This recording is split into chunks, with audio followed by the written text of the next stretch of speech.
दोस्तों, आज हम आपको बताने जा रहे हैं कैसे वीर शिवाजी की युद्ध नीति से वियतनाम ने अमेरिका को हरा दिया था।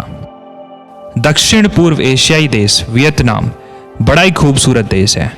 1 नवंबर 1955 को अमेरिका की नज़र इस देश को लग गई और फिर अमेरिका ने इस छोटे से देश के खिलाफ युद्ध छेड़ दिया। दुनिया हैरान थी कि कहाँ वियतनाम और कहाँ दुनिया की महाशक्ति अमेरिका।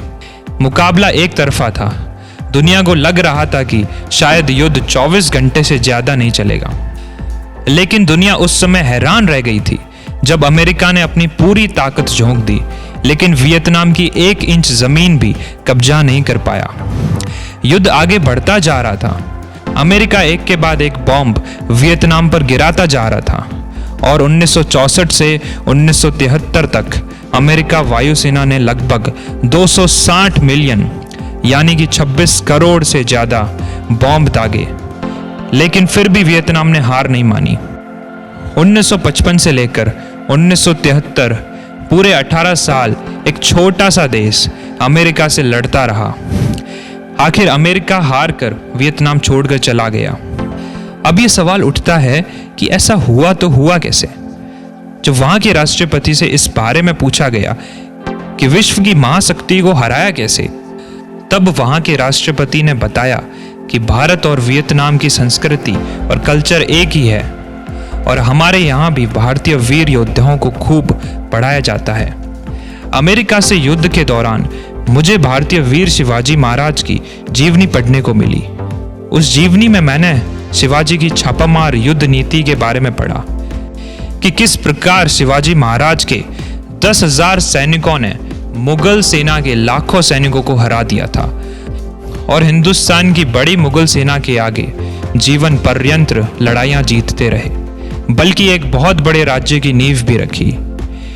इसी युद्ध नीति को अपनाकर अमेरिका की युद्ध तकनीक को बेकार कर दिया गया और इस युद्ध में अमेरिका को अपने 58,000 सैनिक गंवाने पड़े। जब ये युद्ध अमेरिका के लिए संभालना भारी पड़ने लगा, तब वह वहां से भागकर चला गया। वीर शिवाजी महाराज को आज भी वियतनाम में याद किया जाता है। वहां राष्ट्रपति की इच्छा थी कि मेरी मृत्यु के बाद मेरी समाधि पर लिखा जाए कि यह वीर शिवाजी महाराज के एक शिष्य की समाधि है।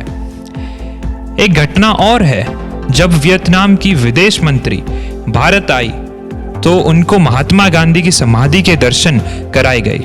तब उन्होंने कहा, वीर शिवाजी महाराज की समाधि कहाँ है? यह सुनकर उनके साथ अधिकारी हक्के बक्के रह गए। तब उन्होंने कहा, वह तो रायगढ़ जिले में महाराष्ट्र में है। तब उन्होंने वहां जाने के लिए अधिकारियों से कहा कि मैं वीर शिवाजी महाराज की समाधि के दर्शन किए बिना वापस वियतनाम नहीं जाऊंगी।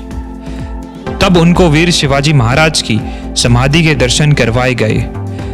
समाधि स्थल की मिट्टी लेकर उन्होंने अपने माथे पर लगाई और कुछ मिट्टी अपने बैग में डालकर अपने देश वापस ले गई। उन्होंने कहा कि यदि वीर शिवाजी महाराज जैसे वीर अगर उनके देश में हुए होते तो आज हम पूरी दुनिया पर राज कर रहे होते। उन्होंने कहा, इस मिट्टी को मैं अपने देश की मिट्टी में मिला दूंगी, जिससे कि वीर शिवाजी महाराज जैसे वीर उनके देश में भी पैदा हो सकें।